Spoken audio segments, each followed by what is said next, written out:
Just as Return of the King has the biggest canvas of the three movies, the most spectacular visuals, that obviously impacted hugely on the sound department.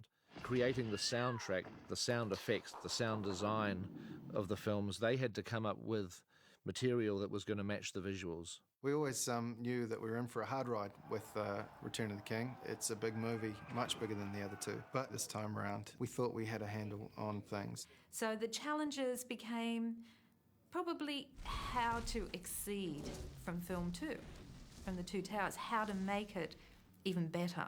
One of the neat things about working with Peter is that it feels like there really are no rules. You know, either it works or it doesn't work. But there's not a lot of sort of preconceived notions about, oh no, we can't do that, that's too crazy. One of the scenes that we got a sort of initial version of was the siege on Minas Tirith when the catapult battle starts. Ethan played it to Peter down at the theatre, and Pete just kind of said, well, have you actually heard a kind of 2-ton rock landing? Because this is what they're going to be. They're going to be bits of these buildings kind of flying over, and they're going to land on the ground. And kind of, have you actually heard it? And Ethan hadn't. He's like, why don't you just go out and do it? I'm like, that's a good idea. We'll do that. We found a crane yard up in Poirua, which is just north of Wellington, where they were willing to raise these heavy 2-ton concrete blocks 60 feet up in the air on these cranes. And we'd spread out a number of mics just sort of at various different distances. We had a couple of microphones buried about a foot and a half deep. And the condom, it's to just keep some moisture off it, basically, keep it clean. There's the first one going in. We're just trying to get the sound of, whatever travels through the earth. Sound a little bit different. We wanted to make sure that we didn't blow it, because you never know what you're going to get when you go to record these type of things. If it's going to be really loud, it's going to be quiet. So we probably had 7 or 8 recorders going with all different positions. Some of the recordings are just extraordinary. You can hear the thing coming towards you. And of course we built a big crater, because we dropped it so many times. And then we kind of started filling the crater up with things. And dropped them onto all kinds of different surfaces.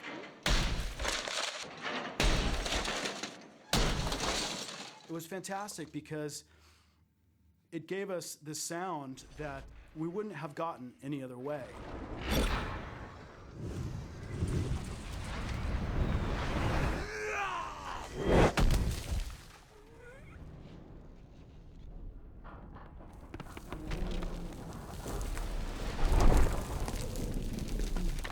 In this extended edition, the Caves of the Dead obviously has been vastly expanded, and now we have this scene with this avalanche of skulls that come down. So we've been working with a number of different things to try and create what we perceive that sound to be, since we don't have 60,000 human skulls at our disposal. And coconuts, sort of come to mind, obviously. So then we took a bunch of them over to one of the sound stages and just took boxes of them and just poured them out on the ground. We were able to rent 20 kilos of walnuts, $1 for a half day per kilo. Apparently, walnut renting is a decent business in Wellington. Great sound, but walnuts are going to have a very bright sound quality to them, and then thousands of them, it becomes this wall of unpleasantness. Once it gets to the theater, though, I can say, it's a cool sound, so let's work with it so that we can keep what is cool about it, but get rid of the offending nature of it. It's kind of the arc of creating the track.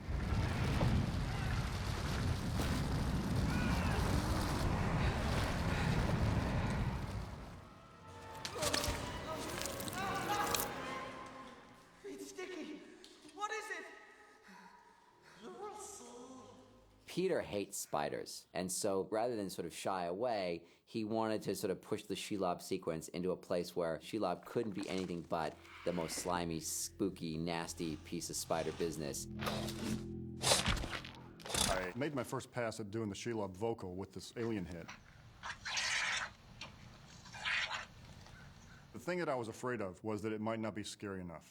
It had lots of personality, and had all the qualities that you might hear from a giant spider, but the one thing it was lacking for sure was weight. Peter was drawing on this experience he had at this zoo where this alligator had hissed at his daughter. Since that had freaked him out, that was what he wanted her to sound like. I heard somebody using the steam thing to clean a jug out a few days ago. I thought it would be cool to try, maybe fake an alligator hissing.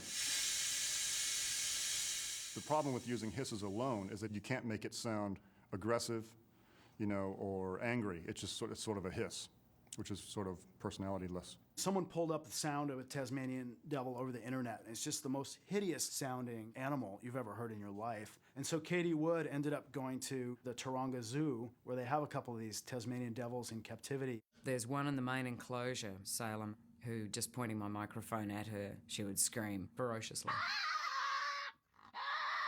The tricky thing in making a creature when you're going to use several different elements is trying to make sure that they all sound like they came from the same beast. These sounds, strangely, they all work well together.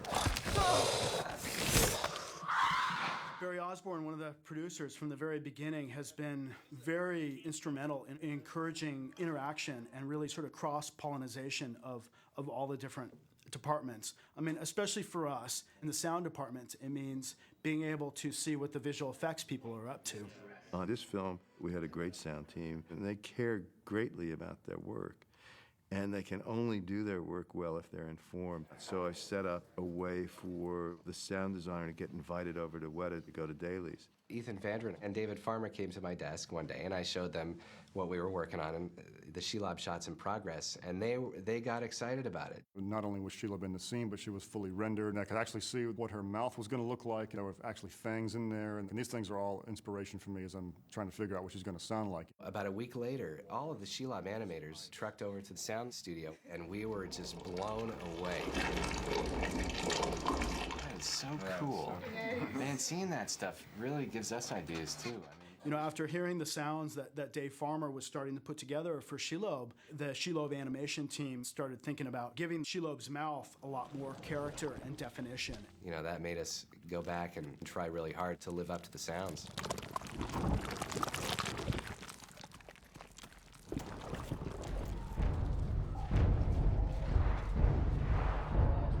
Pelennor Fields was difficult because it's such a huge sequence. It's insanity. I mean, it's completely, it is the biggest battle I think I've ever seen put on film.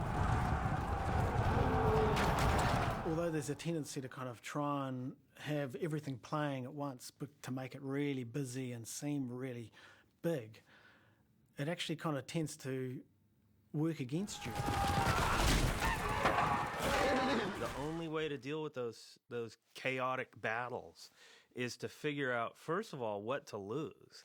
Because at the end of the day, if I played everything I had, it would be loud, of course, but it wouldn't be so much loud as it would just be sonic mud. So you pull out everything, but what is the most intense sound at any given moment? And then it's about switching quickly to another sound. A great example is King Theoden thinking that they've gotten the better of the orcs at Pelennor Fields. Make safe the city! And suddenly he hears this sound.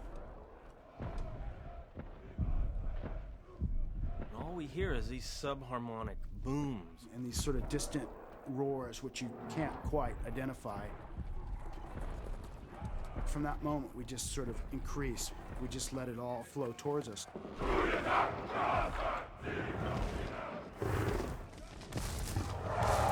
One of the challenges with the Mumakil were that, let's face it, the giant elephants. We had spent a lot of time recording elephants in different places. And that is the sound you would probably naturally expect to hear when you see these trumpets, these trunks go up, is that trumpeting sound. And we all know elephants as these beautiful, gentle creatures. And so we didn't want in any shot for people to go, oh, the poor elephant. And we played it back for Peter. He's like, we don't want to hear that trumpet sound. It needs to be some kind of horrific bellow. So I had to basically add tiger roars and a lion roar that was slowed down. But the lion roar is too long. So I had to take the beginning of the lion roar and the end, chop them together. We have Mumakills stomping around. And then, of course, their feet, which are, like mini explosions in themselves, and which have to feel huge so that we get the size of these animals. If you actually go to a zoo and listen to elephants walking, they're quieter than people. So fortunately, I had a lot of material from working with the Balrog and the trolls to make footsteps for the Mumakill. Big tree crashes would be added to them, things like that. The thing that got interesting about cutting the Mumakill footsteps was you can't cut every one you see. You can't put a sound to every foot you see falling, because it'll just be overload. So what we wound up doing was only cutting footsteps for the front feet. So rather than have for one guy, it's just. The death sound for the Mumakill had to be a little bit different than the rest of the Mumakill roars, so it wound up being largely a stud horse that was having the semen taken from it. This is more Discovery Channel interview, really. Sometimes we get so into our jobs that we're willing to sacrifice our safety for getting the right sound. I was in the corner of the room trying to keep a safe distance because of all the things I've recorded, which has been, tigers and lions and elephants, things like this, I think I was probably in the most danger when I was recording the horse in heat. It's actually pretty freaky.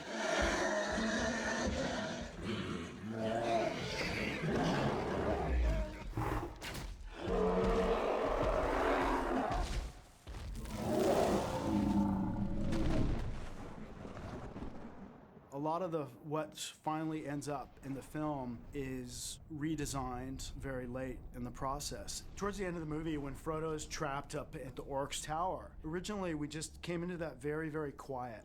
I think in the mix they realised there was really nothing kind of setting up the presence of the orcs down below. We came up with the idea of, well, what if all these other orcs that are down below in the tower are just having this sort of drunken party? But I wonder if, when he's upstairs, when they're upstairs having that big chat anyway, whether there could be some noise of orcs coming from down below.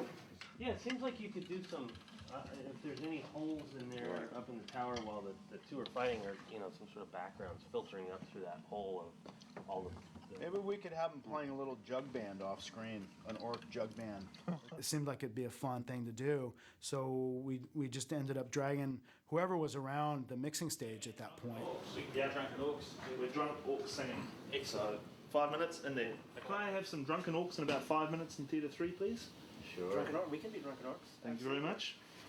You can have a drink if you like. Might help. Dave's really kind of unique, and it was really good way of doing it would be to demonstrate how to do it. So he'd give us the line the way he wanted it, and then we'd have to try and follow him and do it again.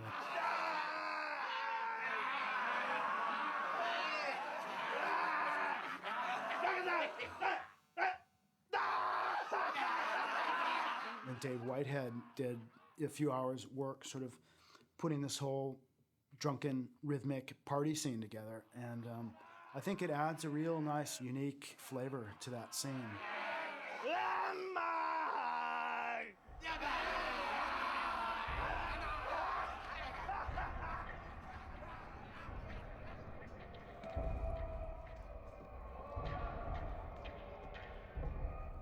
Find the orc within yourself.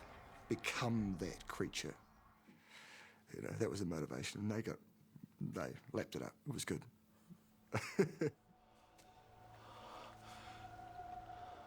A sound designer's dream really is to give life and spirit to things that, have no innate life or spirit, because that's something that we can uniquely do with sound effects. Peter's brief about the ring was that it was an actual character in the film. And so it had to have emotions, and it had to have the power to actually influence in a discernible way. The Smeagol Deagle scene, we remixed several times. More music, less sound design. More sound design, less music. We started with a big music score there that went right through the oncoming fight.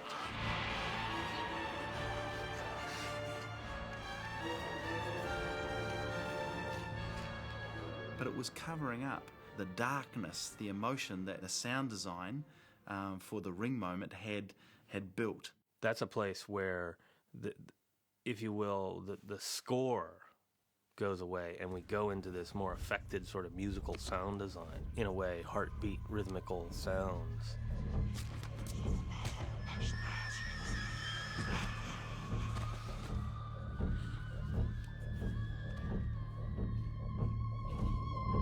What it does for me, and I think for the audience as well, is that it really puts the focus on the power of the ring to corrupt. I think the sound helped sell the concept that the ring was doing this more than an individual was killing another individual.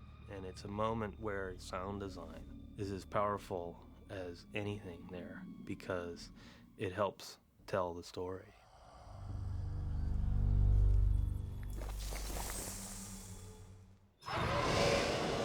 The Collapse of Boromir was an interesting scene because we had finished the final mix on it and played it back for Peter, and he's like, well, this would probably be a good time to have a little spotting session about what we want this scene to sound like.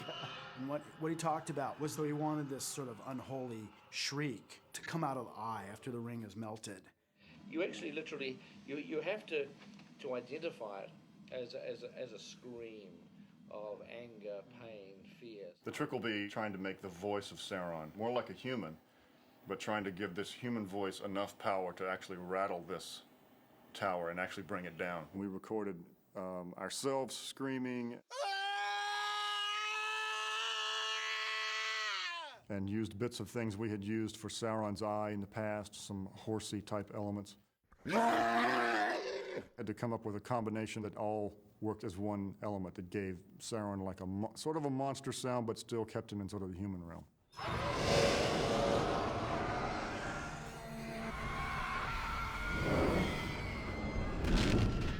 The Collapse of Boromir was difficult because with those horrific images that are ingrained in our minds of 9/11 and the collapse of the World Trade Center, I didn't want the Collapse of Boromir to evoke those images. I came up with the concept of making it break and fall apart like a glass tower. I said, listen, imagine this is crystal or glass and it's shattering, it's not exploding. We thought, wow, that's really from left field, but that could actually work. Dave Farmer at the last minute in the back room was able to be working on this scene as we're just plowing ahead. Craig and I went out and got some glass bits and wound up breaking those. So we coupled that with taking another piece of glass and grinding it down into the shards of the other ones. It's just a great, nice element that makes the tower sound different than everything else.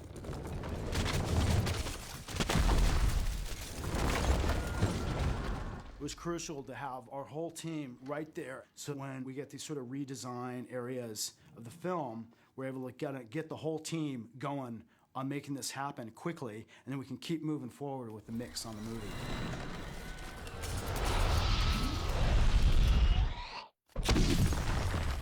The real creation of the movie, if you like, and its final physical form are created during post-production. And it's a process that I have huge respect for, the sound, the visual effects, the editing. It's just such a vital part of it. And I bought a New Zealand post-production facility a long time ago called the Film Unit. We actually mixed the first two Lord of the Rings films there. In previous films, we'd have to drive all the way out to a place called Lower Hutt, about 45 minutes drive from Wellington every morning and every night, going back and forth. Sometimes we'd be finishing at 2 o'clock in the morning and getting back, so it was tiring on everybody. And Peter had this ambition to have a brand new sound mixing facility in Wellington. So he commenced on one. It was interesting because, the construction was lagging behind the schedule of the film to some degree. We were due to start mixing 15th of August. 9th of June, I moved into the building, and that's when we started installing the sound equipment. We started looking at the rooms and thinking, wow, these are going to be fantastic, but, there's no floors, and there's no screen yet, and there's no board, and this would be maybe 2 weeks away from when we were going to start.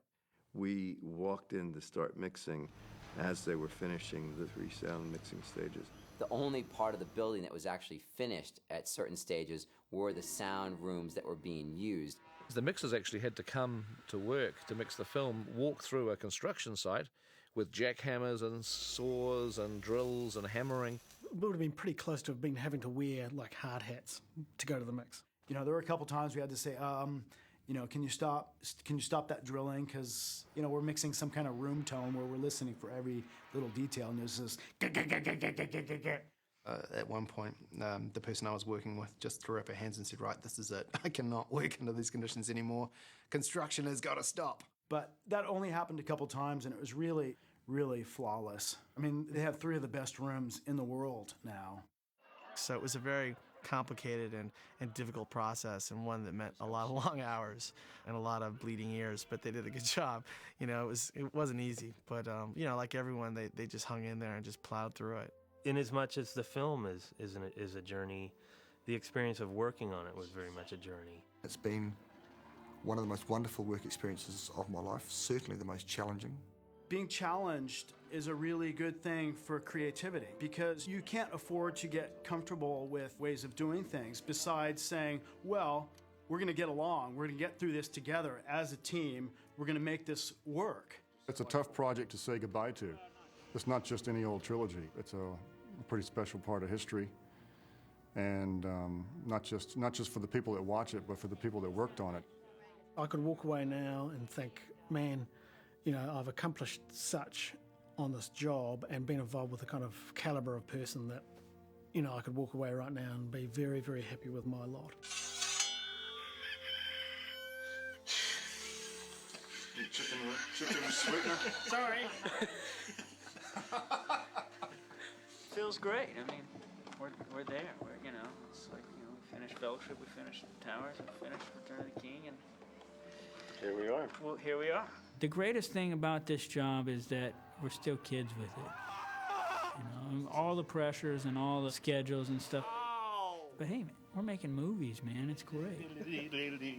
Don't worry, the scars heal pretty quick. In a few years, you will have blanked most of it out. That's right, with therapy. Yeah.